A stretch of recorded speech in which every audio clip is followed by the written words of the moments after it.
I trusted her with everything. From the time we were little girls playing under the same roof in a quiet Connecticut suburb, my sister Haley had been my best friend, my safe place, my second heartbeat. She was my younger sister by only 14 months, and we were inseparable. People called us the soul twins. We looked alike, laughed alike, even cried at the same things. If I had a secret, she knew it. If she was hurt, I was already feeling it before she said a word. So when I got married to Adam, my college sweetheart, my first love, the man I thought I'd grow old with, it wasn't just my dream come true. It was hers too. She helped me pick the dress, plan the wedding, write the vows. She was right beside me, smiling bigger than I'd ever seen her smile. Back then, I thought she smiled like that because she loved me. But I was wrong. She smiled like that because she loved him. And I was too blind to see it. The first year of marriage was beautiful. Adam and I had moved into a cozy 2-story house in a quiet part of West Hartford. He was working as a financial analyst, and I'd just started my job as a high school English teacher. We didn't have much money, but we had each other. Our love was enough, or at least, I thought it was. Haley visited often. She was in college, living off campus just 20 minutes away.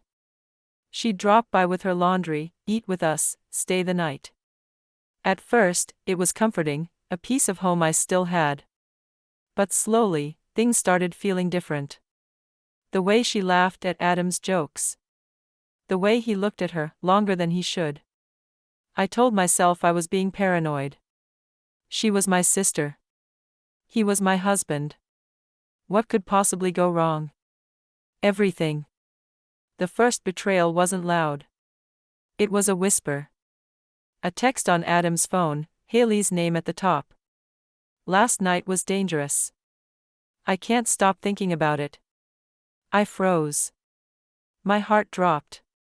My hands trembled so badly I almost dropped the phone. I told myself it was a joke, a misunderstanding. Maybe they were watching a movie.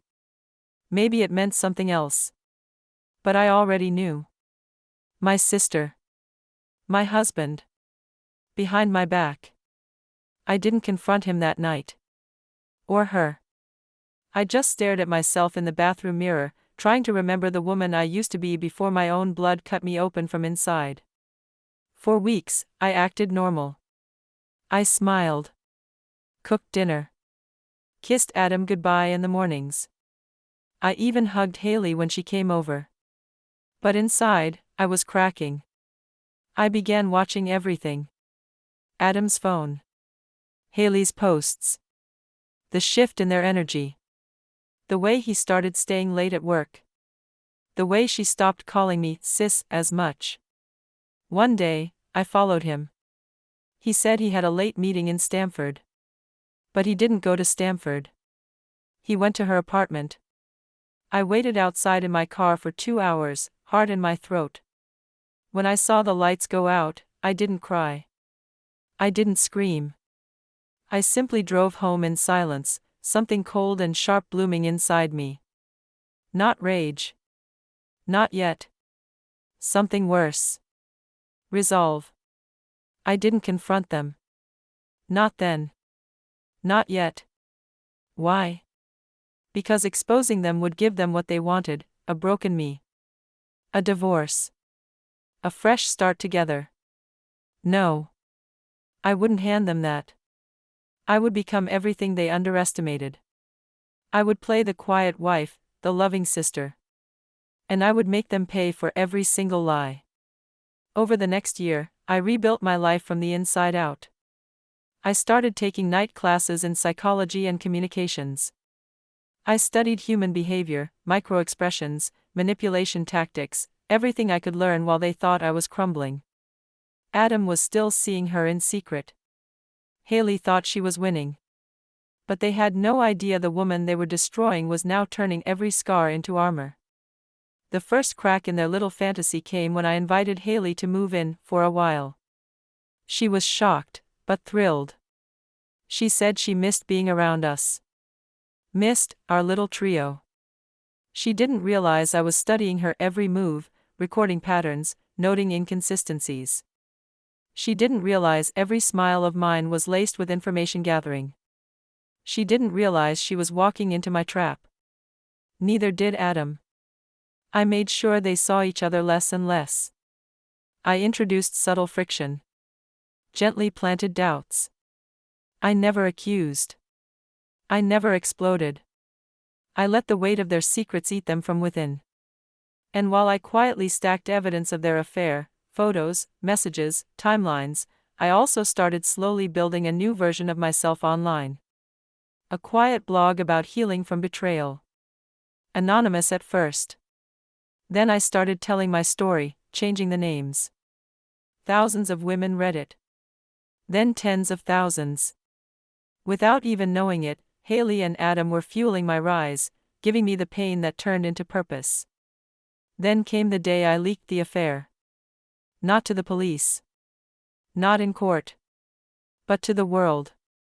I sent it anonymously to my blog audience, real screenshots, real timelines, real heartbreak. Within days, it went viral. People guessed the identities. Comments poured in. Support. Outrage.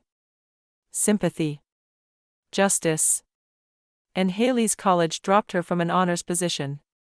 Adam's firm investigated his inappropriate conduct with a family member. And me? I stood in the kitchen one morning while they sat there in silence, Adam pale, Haley shaking. I poured myself coffee, took a sip, and smiled. Rough week? But that was only the beginning. Because I wasn't done. I had only exposed the truth.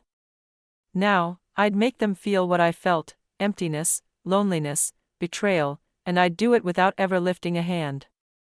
I poured myself a cup of coffee, took a slow sip, and smiled as both of them sat frozen in silence. Rough week? Neither of them responded. Haley's hands trembled as she clutched her phone. Adam's eyes were locked on the floor, shame painted all over his face. That silence was louder than any scream. I didn't wait for them to explain. I didn't need apologies. I didn't want tears. Because the woman I used to be, the one who cried in locked bathrooms and begged mirrors for answers, she was gone. Now, I had the upper hand. And I wasn't going to waste it. The fallout hit them fast. Haley's Instagram disappeared. Her friends unfollowed her. Girls she once looked down on now called her husband stealer in comments. She dropped out of school within a month, for mental health reasons. But I knew better. She couldn't face what she'd become. Adam's job didn't fire him, but they cut his hours, reassigned his biggest clients, and told him they were rethinking his role. He blamed the blog, of course. But he had no proof. That's the thing about smart revenge. You never leave fingerprints. At home, they walked on eggshells, and I made sure to creak every floorboard of their guilt. I started coming home late. Dressed better. Smelled better. Brighter lipstick, higher heels. I left cryptic texts open on my phone. Last night was amazing. Can't wait to see you again. He treats me like I actually matter. They saw it. I wanted them to. Let them feel what I felt, the suspicion, the helplessness, the quiet insanity of wondering what's real. One night, Adam finally broke. Are you seeing someone? I looked up from my book, calm as ever. Would it matter if I was? He had no answer. Just silence. Just pain. Good. Let it sink in. Let him choke on the betrayal he once served me with a smile. Haley became a ghost in the house, barely speaking, avoiding eye contact, tiptoeing like a stranger. She should have moved out. But she didn't. Why? Because she still believed Adam would choose her. She didn't realize he had never loved her. Not really. She was an escape, a fantasy, something to make him feel powerful in moments of weakness. But she was never the wife. Never the real partner. Just a shadow in someone else's life. And when that realization hit her, it shattered her. She tried to talk to me once.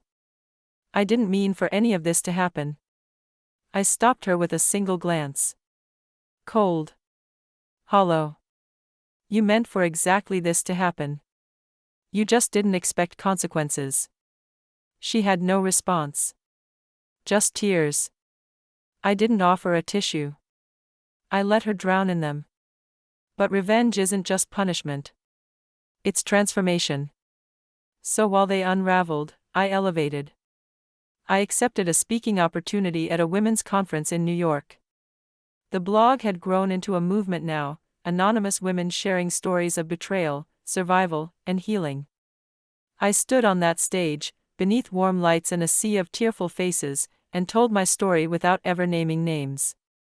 But Haley and Adam watched it live. I made sure of it. A month later, I moved out, not because I had to, but because I wanted them to sit in the ruins they created. I bought a condo in Manhattan, paid in full with earnings from a book deal I hadn't told them about. Title: When Blood Betrays, How I Took My Life Back from the People Who Stole It. A bestseller within a week. They read it. Every word. Because the book wasn't just a story, it was a mirror. And they hated what they saw. Adam called me a few weeks after I left. He sounded tired. Small. Like someone who'd finally seen the hole he dug. I miss you. I almost laughed. Of course you do. You lost something you never deserved. I made a mistake. No, Adam. You made a choice. And now, I'm making mine. Click. That was the last time I spoke to him. But Haley? She wasn't done. Her pride couldn't let it end there. She started showing up at my book signings. At events. Crying publicly. Pretending she wanted forgiveness. But I knew what she wanted: attention. Sympathy. A chance to rewrite her role in the story. So I gave her something else. One final blow. I scheduled an interview with one of the top morning shows in the country. Live audience. Millions of viewers. They asked about my book, my journey, my pain. Then they asked, "What do you say to women who were betrayed by a sister, or a husband?" I smiled, poised and deadly. I say this: your worth isn't measured by the people who betray you. It's measured by what you become after they do. And what did you become? The host asked. I looked straight at the camera. Unforgettable. Back in West Hartford, the house I left behind was up for sale. Adam moved out. Alone. Haley disappeared from social media altogether. And me? I stood taller than I ever had before. Because I didn't just survive betrayal, I mastered it. Not through violence. Not through pity. But with intelligence, strategy, and strength they never thought I had.